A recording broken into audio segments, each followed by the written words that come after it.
ભુજના માધાપુર માર્ગ પર નર્મદાની લાઇન તૂટતા 20 ફૂટ ઊંચા ફુવારા ઉડ્યા। જાણે કાર વોશ કરવા માટે ફુવારો મૂક્યો હોય તેવા દ્રશ્યો ભુજના માધાપર માર્ગના છે। અહીંથી પસાર થતી નર્મદાની પાઇપલાઇનમાં ભંગાણ સર્જાયું હતું। પાણીનું પ્રેશર એટલું હતું કે પાણીના 20 ફૂટ ઊંચા ફુવારા ઉડ્યા હતા। હોટેલ નજીક તૂટેલી લાઇનમાંથી કલાકો સુધી આ રીતે પાણીનો વેડફાટ થતા રોડ પર લાખો લીટર પાણીની રેલમછેલ થઈ ગઈ હતી। ભરુનાડે રોડ પર નદી વહેતી હોય તેવા દ્રશ્યો સામે આવ્યા હતા। એક તરફ પાણીની તંગી વચ્ચે પાણીનો વેડફાટ થતો હતો, બીજી તરફ કારને પાણીથી વોશ કરવા જાણે ઓટોમેટિક ફુવારા મૂક્યા હોય તેમ વાહન ચાલકોએ મજા લીધી। પાણીના ફુવારાની નીચે વાહન ચાલકોને રોકીને વાહનો ધોતા નજરે પડ્યા હતા।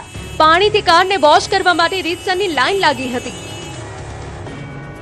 રાજ્યમાં 4 પગનો આતંકી યથાવત, અરવલ્લીમાં આખલાએ રસ્તા માથે લીધા।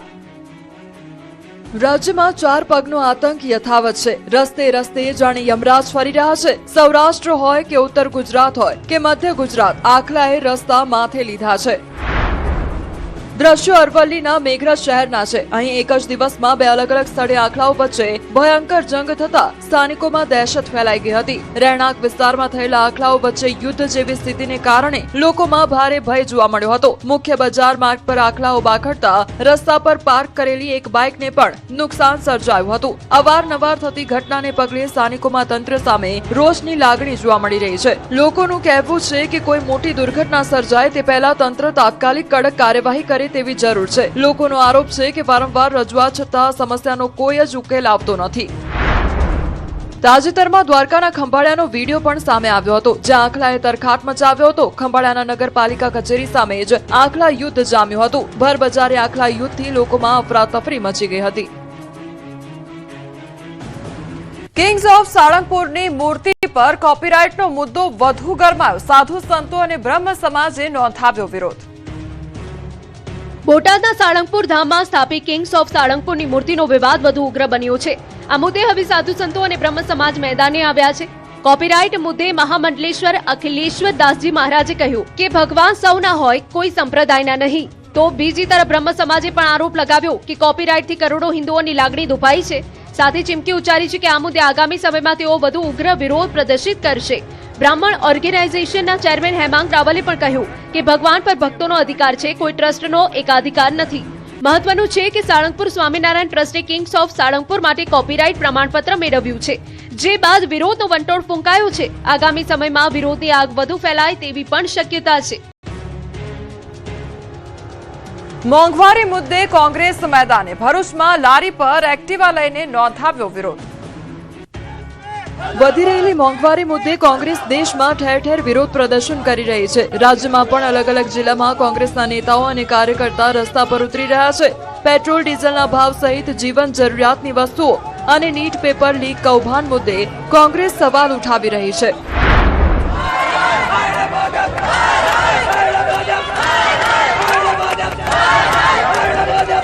એવામાં ભરૂચ જિલ્લા કોંગ્રેસ પણ રસ્તા પર ઉતરી અને ભાજપ હાય હાયના નારા લગાવ્યા। ભરૂચ રેલવે સ્ટેશન પર મોટી સંખ્યામાં કોંગ્રેસના કાર્યકર્તાઓ એકઠા થયા અને વિવિધ પ્રશ્નો મુદ્દે હલ્લાબોલ કર્યો। જિલ્લા કોંગ્રેસ પ્રમુખ રાજેન્દ્રસિંહ રાણાના નેતૃત્વમાં સમગ્ર કાર્યક્રમ યોજાયો। આ દરમિયાન કાર્યકરોએ લારી પર એક્ટિવા મૂકી કાર્યકર્તાઓએ વિરોધ પ્રદર્શન કર્યું। મામલો ઉગ્ર બનતા પોલીસે એક્ટિવા કબજે કરવાનો પ્રયાસ કર્યો। આ દરમિયાન પોલીસ અને કોંગ્રેસના કાર્યકર્તાઓ વચ્ચે ઘર્ષણના દ્રશ્યો સર્જાયા, જે બાદ આ દરમિયાન પોલીસે કેટલાક કાર્યકર્તાઓની અટકાયત કરી। આ ઉપરાંત વિરોધ પ્રદર્શન માટે કોંગ્રેસ મોંઘવારીની જેલની પ્રતિકૃતિ પણ બનાવી હતી। અટકાયત બાદ પણ કોંગ્રેસના આગેવાનોએ જનહિતના પ્રશ્નોને ઉઠાવી લડત ચાલુ રાખવાની ચીમકી ઉચ્ચારી।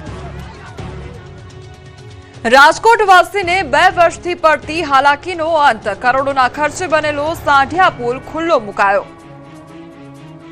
રાજકોટ શહેર અને જામનગર તરફથી આવતા જતા વાહન ચાલકોની લાંબી પ્રતીક્ષાનો અંત આવ્યો છે। છેલ્લા 2 વર્ષથી જેની આતુરતાપૂર્વક રાહ જોવાઈ રહી હતી તે નવનિર્મિત 4 લેન સાંઢિયા પુલ હવે ખુલ્લો મૂકી દેવાયો છે। સાંઢિયા પુલ જનતા માટે ખુલ્લો મુકાયો છે। નાયબ મુખ્યમંત્રી હર્ષ સંઘવીએ પુલનું લોકાર્પણ કર્યું હતું। કરોડોના ખર્ચે બનેલા આ બ્રિજનું લોકાર્પણ કર્યા બાદ હર્ષ સંઘવીએ મેયર સહિતના પદાધિકારીઓ સાથે ખુલ્લી જીપમાં સવારી કરી બ્રિજનું નિરીક્ષણ કર્યું હતું। લોકાર્પણ થતાં જ હજારો વાહન ચાલકોને ટ્રાફિકની સમસ્યા સમસ્યામાંથી રાહત મળી છે। અંદાજે દરરોજ 70,000 થી 1 લાખ જેટલા વાહનો આ પુલ પરથી પસાર થશે। કુલ 74.32 કરોડ રૂપિયાના ખર્ચે બનેલો આ પુલ છેલ્લા 2 વર્ષથી નિર્માણ હેઠળ હતો। 15 માર્ચ 2024ના રોજ શરૂ થયેલું કામ 13 જૂન 2026ના દિવસે પૂર્ણ થયું છે। 678 મીટર લંબાઈ અને 16.40 મીટર પહોળાઈ ધરાવતો આ પુલ રેલવે ટ્રેક પરથી 6.25 મીટર ઊંચાઈ પર બનાવવામાં આવ્યો છે। નવા 4 લેન બ્રિજનું લોકાર્પણ થતા લોકોમાં ભારે ઉત્સાહનો માહોલ જોવા મળ્યો હતો। છેલ્લા ઘણા સમયથી લોકોને જે હાલાકી ભોગવવી પડતી હતી તેનો સુખદ અંત આવ્યો છે।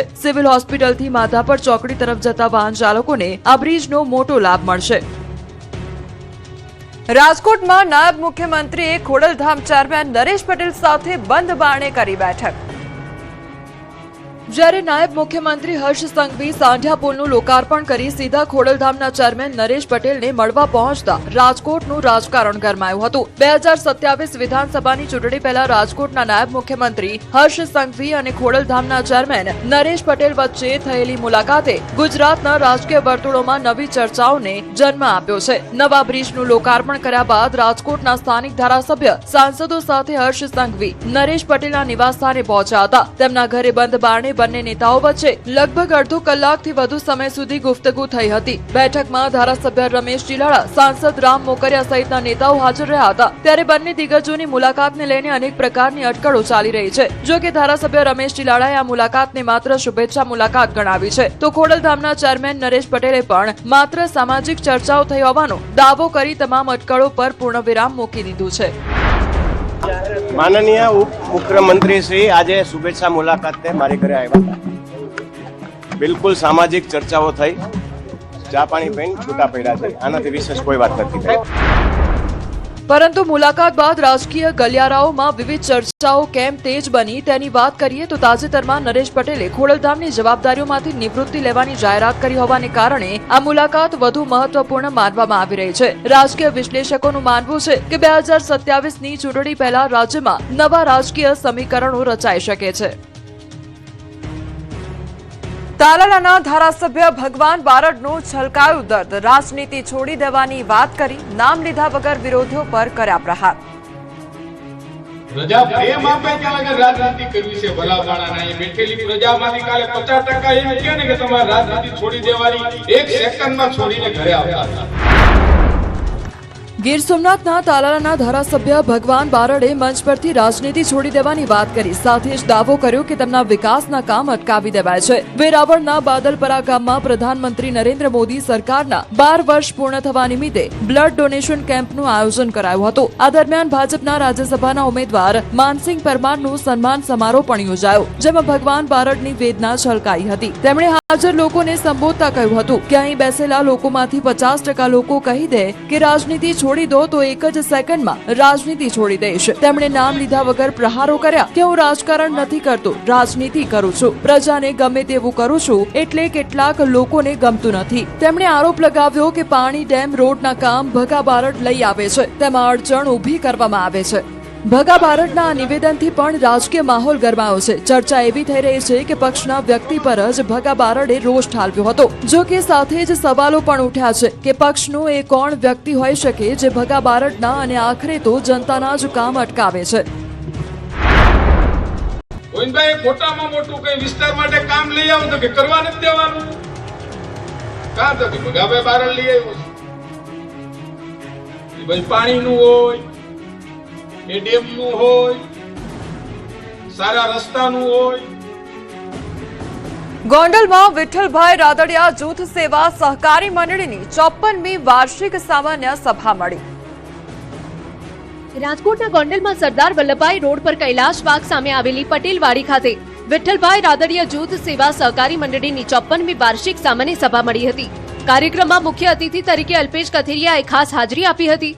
સંસ્થાના પ્રમુખ જગદીશભાઈ અને મંત્રી રયાણીભાઈના માર્ગદર્શન હેઠળ યોજાયેલી આ સભામાં સ્વર્ગસ્થ વિઠ્ઠલભાઈ રાદડિયાને નતમસ્તક વંદન કરવામાં આવ્યું હતું। મંડળીએ આ વર્ષે 50 લાખ રૂપિયાનો માતબર ચોખ્ખો નફો કર્યો છે અને સારી ભંડારણ સુવિધા ઊભી કરી હોવાનો દાવો કરાયો।